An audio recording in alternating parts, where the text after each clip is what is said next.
fine. Carl, what's going on? Not now, Andy. What is happening? Not now. Okay, well, welcome to Grow TV, everybody.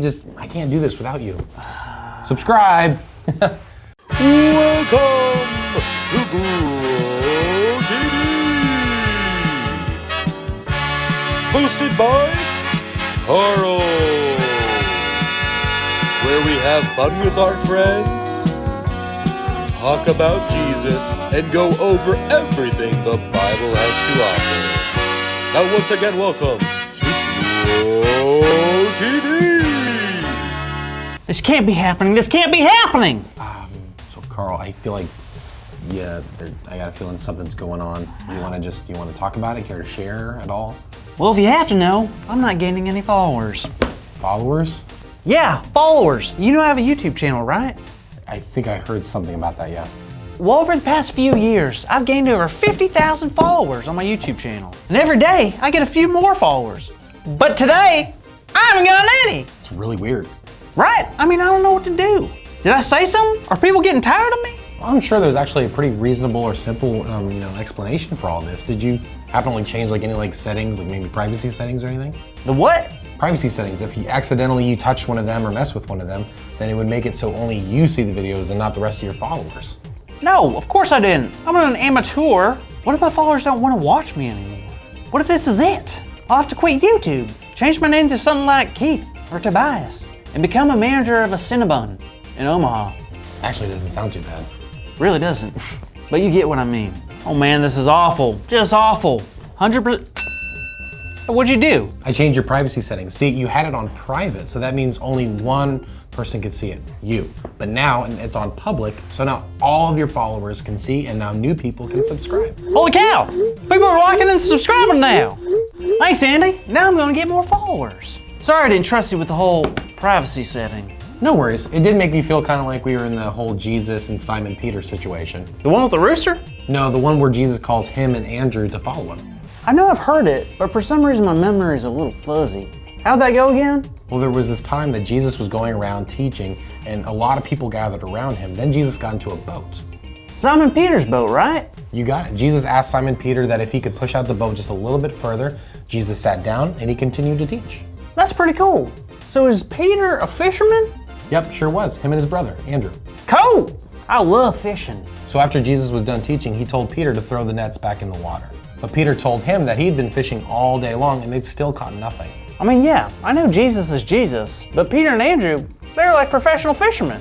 They know what they're talking about. Yeah, usually, but Peter listened to Jesus anyway, threw the nets back in the water, and guess what happened? Did they catch a fish? Nope. I guess they didn't know what they were doing. No, they caught hundreds. Excuse me? Hundreds of fish, maybe even thousands. It was so much fish that it literally was about to tear the nets. They had to bring over another boat just so they can help them. Wow, what a miracle! But to go back to what got us on this story in the first place, why do you think this was similar to our situation with the YouTube channel? Well, Jesus told Peter to do something that Peter didn't think would work. I told you that you might have changed your privacy settings accidentally, but you didn't believe me, right? I guess that's true. I guess I should just trust more. How did Peter react when they caught the fish? Well, Peter realized who Jesus really was, and he worshiped him. And Peter and Andrew decided to follow Jesus and become his disciples. Whoa! So just like I have people on my YouTube who follow me, Jesus had real actual followers. He sure did. He called Peter and Andrew to come follow them. And they reacted by dropping their nets and following Jesus. They left their old life behind and they committed their new life to Jesus. Wow, that's actually really cool. It's kind of a bummer that Jesus only had 12 disciples, because it would have been really cool to be one. Well, Carl, just like Jesus asked Peter and Andrew to become followers, he's asking us to do the exact same thing. But I'm not a fisherman, like Peter or Andrew. And that's okay. Jesus wants fishermen to follow him, and farmers and cobblers and astronauts and teachers and everyone. Jesus wants us to follow him. You said cobbler, like a pie? No, they make shoes. I don't think so. Pies don't have hands. Pies can't make a shoe. I think you missed that I just said our big idea. I don't think so. Yeah, Jesus wants us to follow him. Well, cobblers don't have hands. Let me check Cobblers something. who make- Hold on, let me yeah, check okay. something. Oh, that's it. He just said our big idea. No way! Cobblers don't have hands.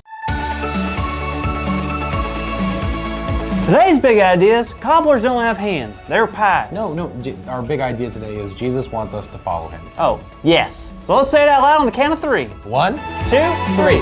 Jesus wants us to follow him! Yeah! You need cobbler?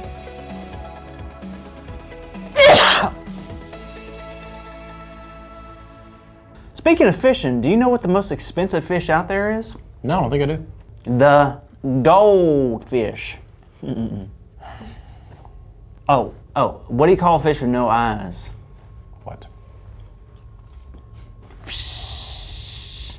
That was horrible. That was horrible. You can laugh, Andy. Don't act so fish-dicated. Fish. These are officially the worst. Hey-o, salmon's getting in the spirit. Have a fantastic week, kids. Thank you for watching, and tune in next week for a new episode of